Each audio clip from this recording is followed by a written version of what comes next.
Hey guys, this is Josh here with Trillium Wild Edibles, and today I want to bring you an identification video on jewelweed or spotted touch-me-not.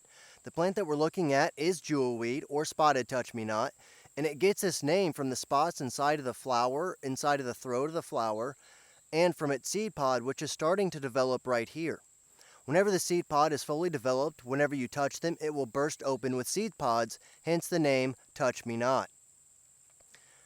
Jewelweed is an extremely common and very popular medicinal herb for treating poison ivy rash and bug bites and insect stings. A lot of people really like this plant for that reason, and it does work rather well according to a lot of people.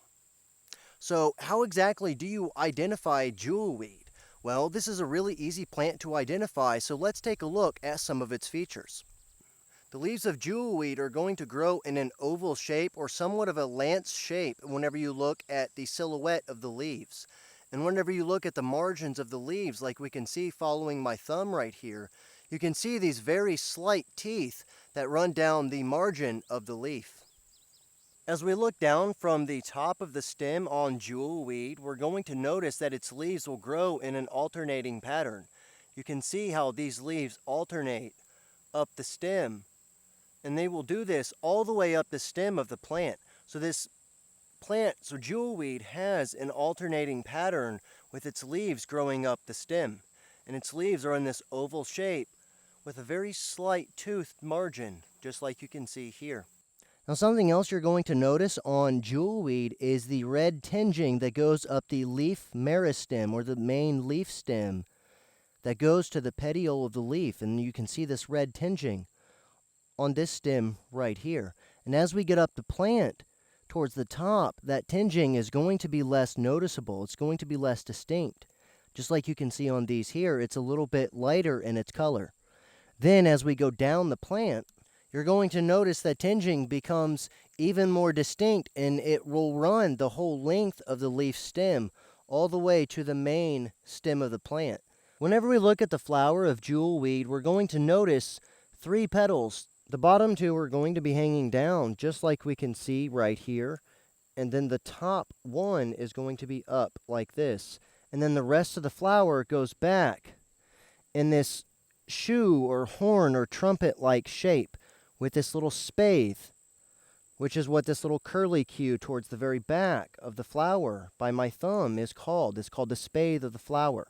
As we look inside the throat of the flower, we're going to notice these little spots that go from orange to this dark red. And this is a very distinct feature of jewelweed, and even the yellow flowered version will have this.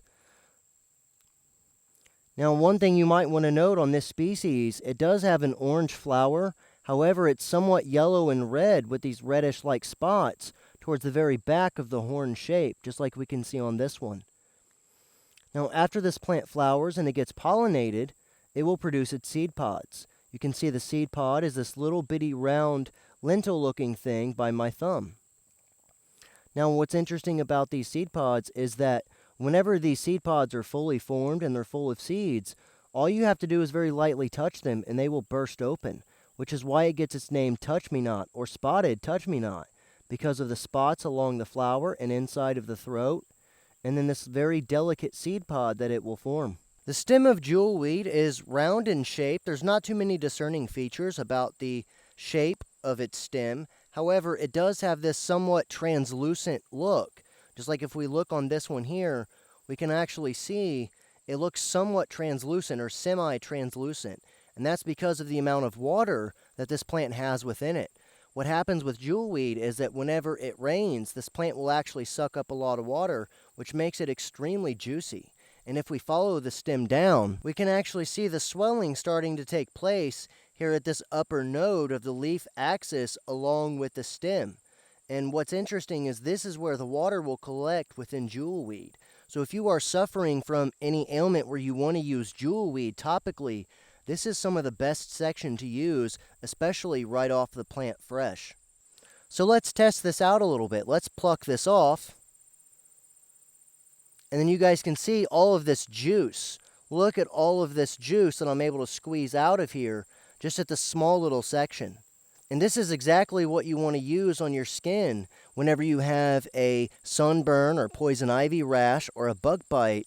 You can use this along with plantain, and these juices are really, really good for the skin for helping to relieve those ailments. And you can see just how juicy this plant actually can be.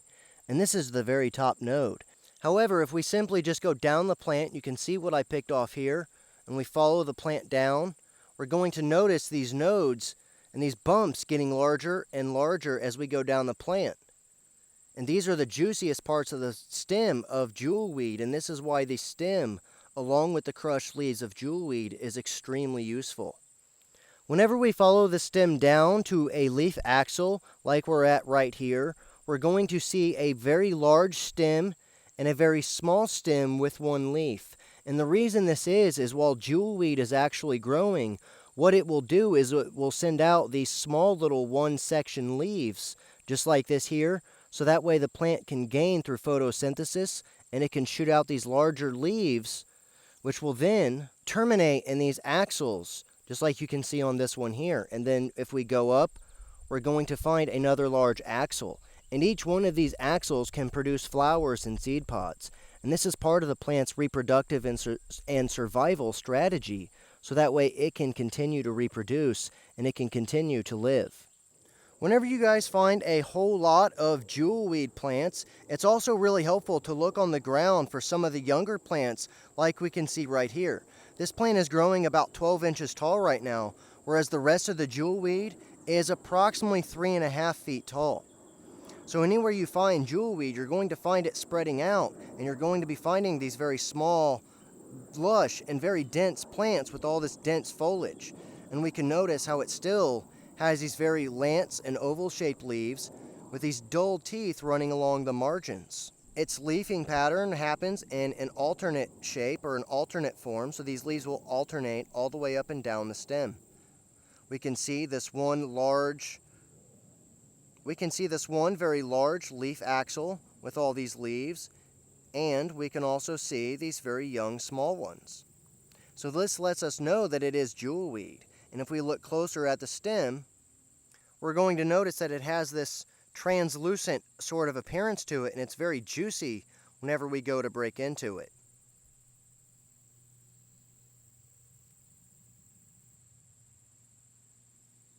Now you guys might be wondering what kind of environment jewelweed can grow in and how tall this plant can actually grow. I have seen jewelweed growing as tall as 5.5 to 6 feet tall. I'm sure it can probably grow even taller than that. Right here, these plants in front of me, the angle's a little bit deceiving. However, these plants in front of me are about 4.5 feet tall. However, if we look back over here,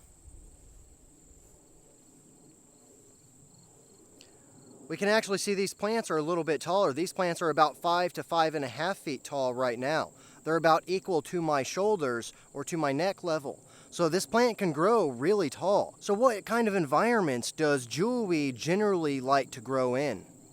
I will usually find my jewelweed growing on the edges of woods where it's really moist, where there's a lot of drainage or there's a lot of runoff of water whenever it rains excessively.